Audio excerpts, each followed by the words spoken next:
nuts. And it was not uncommon for some well-meaning person to come up to me and try to console me or one of my players and say, well, it's only a game. I want to tell you something. It's much more than a game.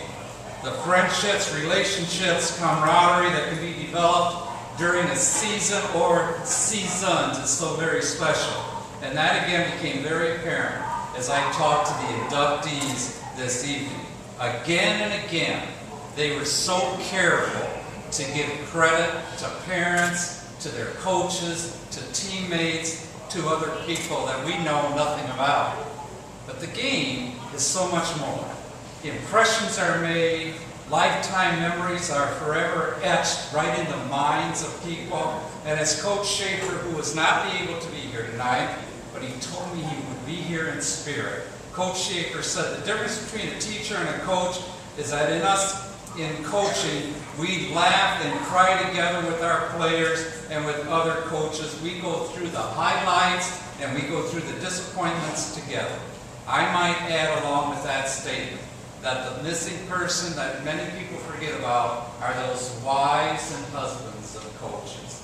They make such a difference. Through athletics, young men and women see what kind of people they are. Not only do they find their strengths, but boy, do they find their weaknesses, and they find them in a hurry. Now, the good ones, they will start finding themselves the drive and the ability to work on things that need to be worked on and try to better themselves in every way. They realize the game depends on so many people. They gain a respect for their teammates, they gain a respect for their opponents, and this evening, I hope that we will gain a respect for those that are being inducted this evening. I would be remiss if I did not mention that several of the coaches are here this evening.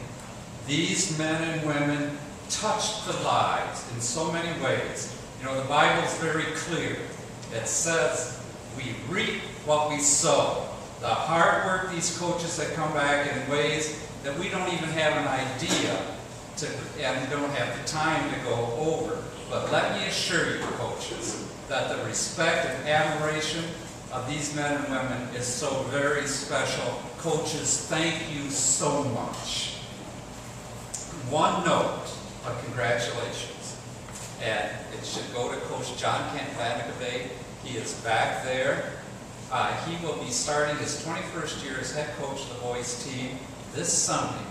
Coach Vanderkavee will be inducted to the Monroe Catholic Central Hall of Fame. Coach Vanderkavee.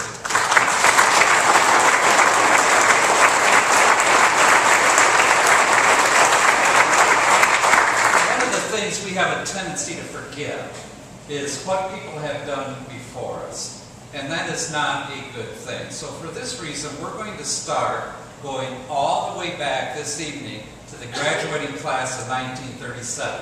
Claude Sebring was born in 1916. Now, it's difficult to obtain stats and material on some of those players from the early 1900s. However, this man's accomplishments bear more than merits this evening's award. Mr. Sebring was a 6'2" right-handed pitcher. He, along with Leon Maloney, were noted as two of the best in the whole area.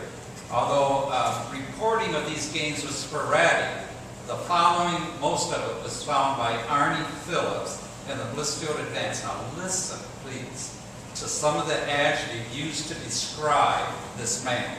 May 18, 1933, Blissfield was victorious over Adrian behind the stellar pitching of Big Claude Sebring. The veteran right-hander struck out 8 in 7 innings. 1 week later, against Tecumseh, he faced only 23 batters in 7 innings and struck out 14. 1 week after that, he shut out the Vilbus 1-0. The next year, he continued his work. On May 14th, he struck out 4 of the first 7 batters that he faced. He ended the day with 14 strikeouts against Adrian. 2 days rest, he struck out 12 batters in a 3-2 victory over Hudson. And then this article was most interesting. It seemed that during those days, baseball was, and this is Arnie Phillips' words, king. Everybody in town in the area loved their baseball.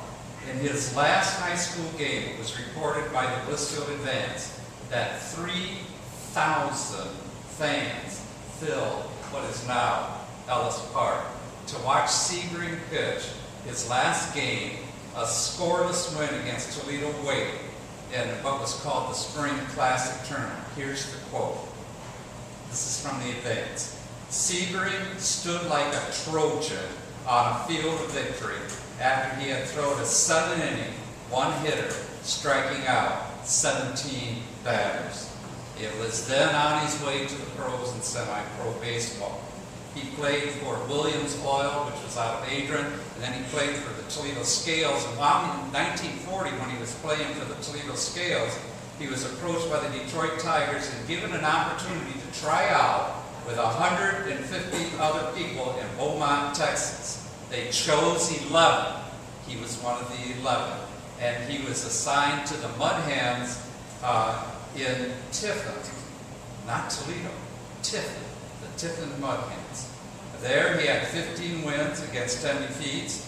The next year he continued in minor league baseball, and when he was done, he had 45 wins against 27 losses with an earned run average of 1.82.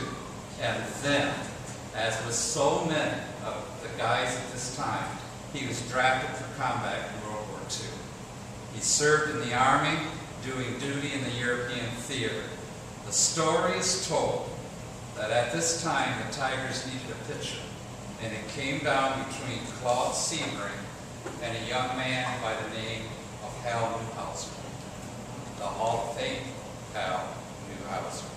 And of course they called up Mr. Newhouser. So the saying in Blissfield at that time was, Hal Newhouser was drafted to serve the Tigers, and Claude Sebring was drafted to serve his country.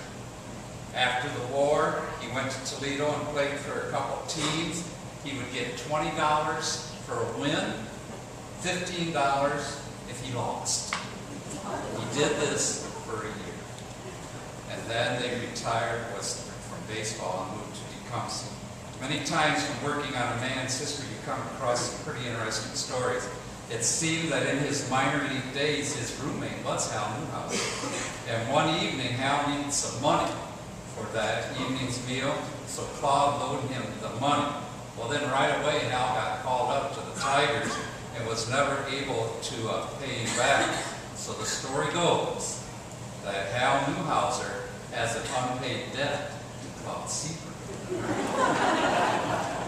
Mr. Sebring died September 29, 2003, leaving behind his wife Ardith, who is here this evening, with 3 sons and a daughter. The Sebrings this evening, and this would make Mr. Sebring so proud, 15 in their tables over here to honor Mr. Sebring.